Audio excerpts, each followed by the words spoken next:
एक समय की बात है। एक बहुत ही ज्ञानी पंडित था। वह अपने बचपन के किसी घनिष्ठ मित्र से मिलने के लिए दूसरे गांव जा रहा था, जो कि बचपन से ही गूंगा और एक पैर से अपाहिज था। उसका गांव काफी दूर था और रास्ते में बहुत से छोटे छोटे गांव भी पड़ते थे। पंडित बड़े ही मजे में चला जा रहा था। तभी रास्ते में उसे एक आदमी मिलता है जो बहुत ही हष्ट-पुष्ट था। वह भी पंडित के साथ साथ चलने लगा। पंडित ने सोचा कि चलो अच्छा ही है, रास्ता साथ साथ कट जाएगा। पंडित ने उस आदमी से उसका नाम पूछा तो उस आदमी ने अपना नाम महाकाल बताया। पंडित को यह नाम कुछ अटपटा सा लगा, परंतु उसे नाम के विषय में कुछ और पूछना सही नहीं लगा। दोनों साथ साथ चलते रहे। तभी रास्ते में एक गांव आया। महाकाल ने पंडित से कहा, तुम आगे चलो, मुझे इस गांव में एक संदेशा देना है, मैं तुम्हें आगे मिलता हूँ। ठीक है कहकर पंडित अपनी धुन में चलता रहा। तभी एक भैंसे ने एक आदमी को मार दिया और जैसे ही भैंसे ने आदमी को मारा, लगभग तभी तुरंत ही महाकाल पंडित के पास पहुंच गया। चलते चलते दोनों एक दूसरे गांव के बाहर पहुंचे, जहां एक छोटा सा मंदिर था। ठहरने की व्यवस्था ठीक लग रही थी और पंडित के मित्र का गांव अभी काफी दूर था। साथ ही रात्रि होने वाली थी। तो पंडित ने कहा, रात्रि होने वाली है, पूरा दिन चले हैं, हम दोनों ही थक गए हैं, चलो रात्रि इसी मंदिर में गुजार लेते हैं। भूख भी लगी है तो थोड़ा भोजन भी कर लेते हैं और विश्राम करके सुबह यहाँ से प्रस्थान करेंगे। महाकाल ने कहा, ठीक है, लेकिन मुझे इस गांव में किसी को कुछ सामान देना है, सो मैं वो सामान देकर आता हूँ, तब तक तुम भोजन कर लो, मैं बाद में खा लूंगा। और यह कहकर महाकाल वहां से चला गया। लेकिन उसके जाते ही कुछ देर बाद ही उस गांव से धुआं निकलना शुरू हो गया और धीरे धीरे पूरे गांव में आग लग गई। पंडित को बड़ा आश्चर्य हुआ। पंडित ने सोचा, जहां भी ये महाकाल जाता है वहां कोई न कोई किसी न किसी तरह की हानि जरूर हो जाती है, कुछ तो गड़बड़ है। लेकिन उसने महाकाल से रात्रि में इस बात का कोई जिक्र नहीं किया।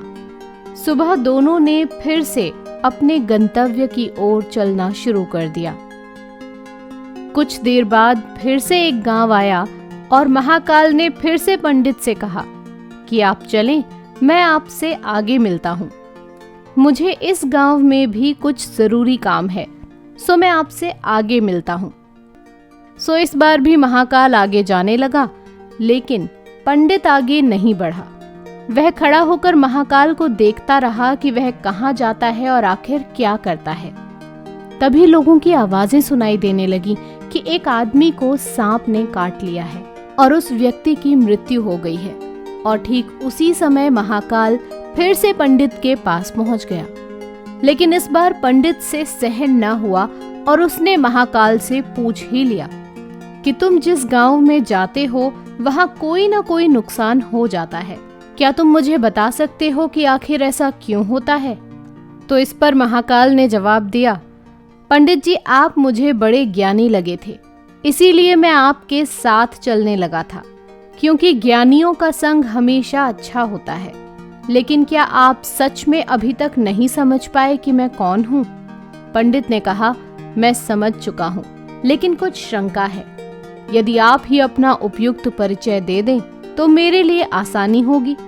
तो महाकाल ने उत्तर दिया, मैं यमदूत हूँ और यमराज की आज्ञा से उन लोगों के प्राणों का हरण करता हूँ जिनकी आयु पूर्ण हो चुकी है। हालांकि पंडित को पहले से ही इस बात की शंका थी, लेकिन महाकाल के मुख से इस बात को सुनकर पंडित थोड़ा सा घबरा गया। लेकिन फिर थोड़ी सी हिम्मत करके पंडित ने महाकाल से पूछा, अच्छा, तो यदि तुम सच में यमदूत हो तो बताओ कि अगली मृत्यु किसकी होने वाली है? यमदूत ने जवाब दिया कि अगली मृत्यु तुम्हारे उसी मित्र की है जिसे तुम मिलने जा रहे हो, और उसकी मृत्यु का कारण भी तुम ही हो। ये बात सुनकर पंडित ठिठक गया और बड़े पशुपेश में पड़ गया कि यदि सच में ये महाकाल यमदूत हुआ तो इसकी बात सच हो जाएगी और मेरे बचपन के सबसे घनिष्ठ मित्र की मृत्यु मेरे कारण हो जाएगी। इसलिए बेहतर यह है कि मैं अपने मित्र से मिलने ही ना जाऊं। कम से कम मैं तो उसकी मृत्यु का कारण नहीं बनूंगा। तभी महाकाल ने कहा, तुम जो सोच रहे हो वह सब मुझे पता है, लेकिन तुम्हारे अपने मित्र से मिलने ना जाने के विचार से नियति नहीं बदल जाएगी। तुम्हारे मित्र की मृत्यु निश्चित है और वह अगले कुछ ही क्षणों में घटित होने वाली है। महाकाल के मुख से यह बात सुनते ही पंडित को झटका लगा, क्योंकि महाकाल ने उसके मन की बात जान ली थी, जो कि किसी सामान्य व्यक्ति के लिए संभव नहीं था। फलस्वरूप पंडित को यह विश्वास हो गया कि ये महाकाल सच में यमदूत ही है। इस हेतु वह अपने मित्र की मृत्यु का कारण न बने, यह सोचकर वह वापस अपने गांव की ओर लौट गया। परंतु जैसे ही वह मुड़ा, उसे अपना वही मित्र तेजी से उसकी ओर आता हुआ दिखाई दिया, जो कि पंडित को देखकर अत्यधिक प्रसन्न लग रहा था। अपने मित्र के आने की गति देखकर पंडित को ऐसा लगा कि जैसे उसका मित्र काफी देर से उसके पीछे ही आ रहा था, लेकिन क्योंकि वह बचपन से ही गूंगा और एक पैर से लंगड़ा था, इसी वजह से वह पंडित को पीछे से आवाज नहीं दे पा रहा था। लेकिन जैसे ही वह पंडित के पास पहुंचा, अचानक न जाने क्या हुआ, उसकी मृत्यु हो गई। पंडित हक्का बक्का आश्चर्य से महाकाल की ओर देखने लगा, जैसे कि पूछ रहा हो कि उसके मित्र को क्या हुआ। महाकाल पंडित के मन की बात समझ गया और उसने पंडित को बताया कि तुम्हारा मित्र पिछले गांव से ही तुम्हारे पीछे पीछे आ रहा था, लेकिन तुम समझ ही सकते हो कि वह अपाहिज और गूंगा होने की वजह से तुम तक नहीं पहुंच सका। उसने अपनी सारी ताकत लगाकर तुम तक पहुंचने की कोशिश की, लेकिन बुढ़ापे में बचपन जैसी शक्ति नहीं होती है, इसलिए हृदयाघात की वजह से तुम्हारे मित्र की मृत्यु हो गई है। वह तुमसे मिलने के लिए ही अपनी सीमाओं को लांघ रहा था। अब पंडित को पूर्णतः विश्वास हो गया कि महाकाल यमदूत ही है और जीवों के प्राण हरण करना ही उसका काम है, क्योंकि पंडित एक ज्ञानी व्यक्ति था और जानता था कि मृत्यु पर किसी का बस नहीं चलता, वह सभी को एक न एक दिन मरना ही है। इसीलिए पंडित ने जल्दी ही अपने आप को संभाल लिया। फिर सहसा ही उसके मन में अपनी मृत्यु के बारे में जानने की लालसा उत्पन्न हुई। फिर पंडित ने महाकाल से पूछा कि मृत्यु यदि मेरे मित्र की ही होनी थी, तो तुम शुरू से मेरे साथ में क्यों चल रहे हो? महाकाल ने जवाब दिया, मैं तो सभी के साथ चलता हूँ और हर क्षण चलता रहता हूँ। केवल लोग मुझे पहचान नहीं पाते, क्योंकि लोगों के पास अपनी समस्याओं के अलावा किसी और व्यक्ति, वस्तु या घटना के संदर्भ में देखने, सोचने या समझने का समय ही नहीं होता। पंडित ने आगे पूछा, तो क्या तुम बता सकते हो कि मेरी मृत्यु कब, कहाँ और कैसे होगी? महाकाल ने कहा, हालांकि किसी भी सामान्य जीव के लिए यह सब जानना उपयुक्त नहीं है, क्योंकि कोई भी जीव अपनी मृत्यु के संदर्भ में जानकर व्यथित ही होता है। लेकिन तुम ज्ञानी व्यक्ति हो और जिस तरह तुमने अपने मित्र की मृत्यु को आसानी से सहन कर लिया है, मुझे लगता है कि तुम अपनी मृत्यु के बारे में जानकर भी व्यथित नहीं होगे। सो तुम्हारी मृत्यु आज से ठीक 6 माह बाद, आज ही के दिन, लेकिन किसी दूसरे राजा के राज्य में फांसी लगकर होगी। और आश्चर्य की बात है कि तुम स्वयं खुशी से वह फांसी स्वीकार कर लोगे। इतना कहकर महाकाल जाने लगा, क्योंकि उसके पास अब पंडित के साथ चलते रहने का कोई कारण नहीं था। पंडित ने अपने मित्र की यथास्थिति जो भी कर्मकांड संभव था किया और फिर से अपने गांव लौट आया।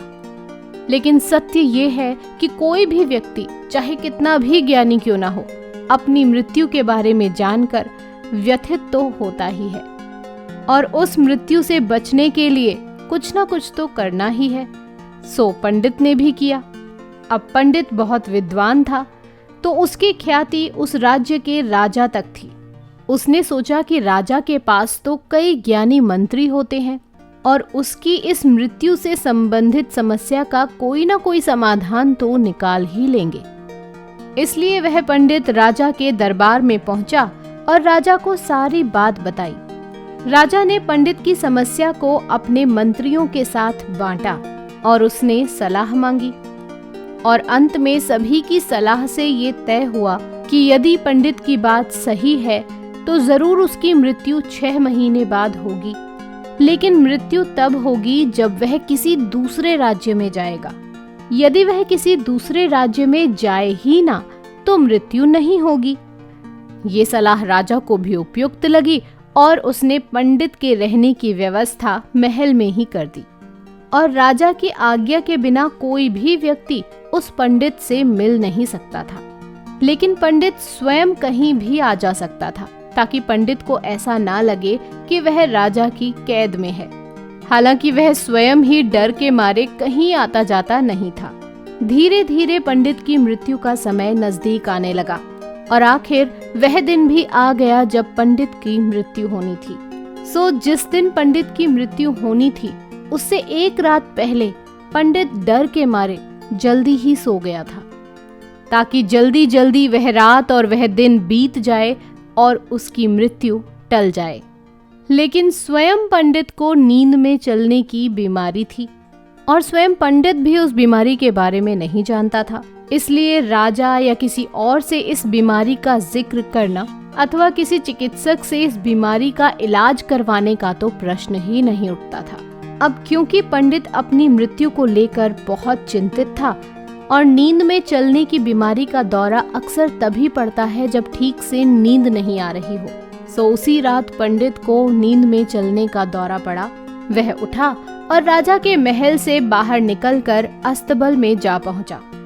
क्योंकि वह राजा का खास मेहमान था, इसलिए किसी भी पहरेदार ने उसे रोका नहीं और ना ही किसी तरह की पूछताछ की। अस्तबल में पहुंचकर वह सबसे तेज दौड़ने वाले घोड़े के ऊपर बैठकर नींद में ही राज्य की सीमा से बाहर दूसरे राज्य में पहुंच गया। इतना ही नहीं, वह दूसरे राज्य के राजा के महल में पहुंच गया, और संयोग हुआ कि उस महल में भी किसी पहरेदार ने उसे नहीं रोका और ना ही कोई पूछताछ की, क्योंकि सभी लोग रात के अंतिम प्रहर की नींद में थे। वह पंडित सीधे राजा के शयन कक्ष में पहुंच गया। रानी के एक ओर स्वयं राजा सो रहा था, दूसरी ओर पंडित स्वयं सो गया। सुबह हुई तो राजा ने पंडित को रानी के बगल में सोया हुआ पाया। राजा बहुत क्रोधित हुआ और पंडित को गिरफ्तार कर लिया गया। पंडित को तो समझ ही नहीं आ रहा था कि वह दूसरे राज्य में और राजा के शयन कक्ष में कैसे पहुंच गया, लेकिन वहां उसकी सुनने वाला कौन था। राजा ने पंडित को दरबार में हाजिर होने का हुक्म दिया। कुछ समय बाद राजा का दरबार लगा, जहां राजा ने पंडित को देखा और देखते ही वह क्रोध से भर गया और सीधा पंडित को फांसी पर चढ़ाने का हुक्म दे दिया। फांसी का हुक्म सुनते ही पंडित कांप गया, लेकिन फिर भी हिम्मत करके उसने राजा से कहा, महाराज, मैं नहीं जानता कि मैं कैसे इस राज्य में पहुंच गया। मैं ये भी नहीं जानता हूँ कि मैं आपके शयन कक्ष में कैसे पहुंचा, और आपके राज्य के किसी भी पहरेदार ने मुझे रोका क्यों नहीं। लेकिन मैं इतना जानता हूँ कि आज मेरी मृत्यु होनी थी और होने जा रही है। राजा को ये बात थोड़ी अटपटी लगी।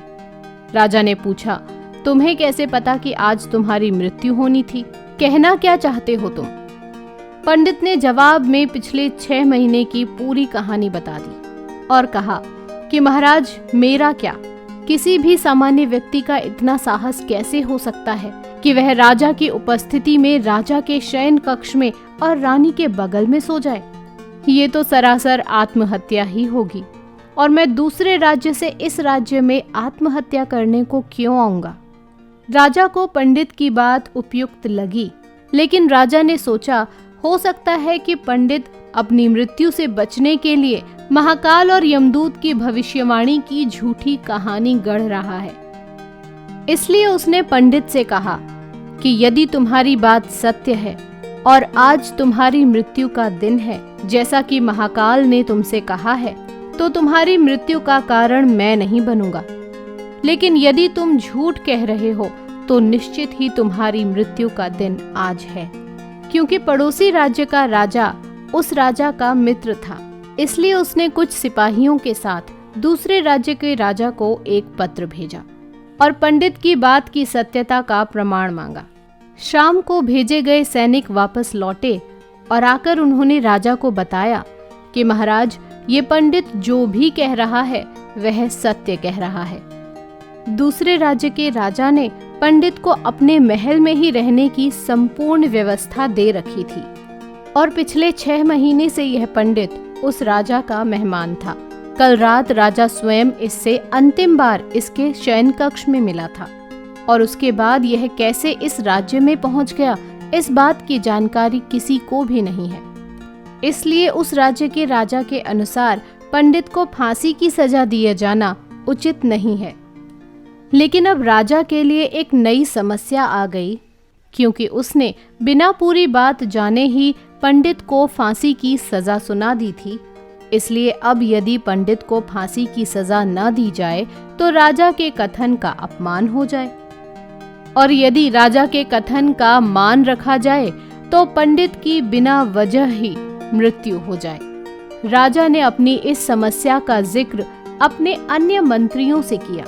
इसलिए सभी मंत्रियों ने आपस में सलाह करके राजा को यह सुझाव दिया कि महाराज, आप पंडित को कच्चे सूत के एक धागे से फांसी लगवा दें। इस तरह से आपके कथन का मान भी रह जाएगा और कच्चे सूत के धागे से फांसी लगने पर पंडित की मृत्यु भी नहीं होगी, जिससे उसके प्राण भी बच जाएंगे। राजा को यह विचार उपयुक्त लगा और उसने ऐसा ही आदेश सुना दिया। पंडित के लिए सूत के धागे का फांसी का फंदा बनाया गया और नियमानुसार पंडित को फांसी पर चढ़ाया जाने लगा। सभी खुश थे कि ना तो पंडित मरेगा और ना ही राजा का वचन झूठा पड़ेगा। दूसरी ओर पंडित को भी विश्वास था कि सूत के धागे से तो उसकी मृत्यु नहीं होगी, इसलिए वह भी खुशी खुशी फांसी पर चढ़ने के लिए तैयार था, जैसा कि महाकाल ने उससे कहा था। लेकिन जैसे ही पंडित को फांसी दी गई, सूत का धागा तो टूट गया, लेकिन टूटने से पहले उसने अपना काम कर दिया। सूत के धागे से पंडित के गले की नस कट चुकी थी और पंडित जमीन पर पड़ा हुआ तड़प रहा था।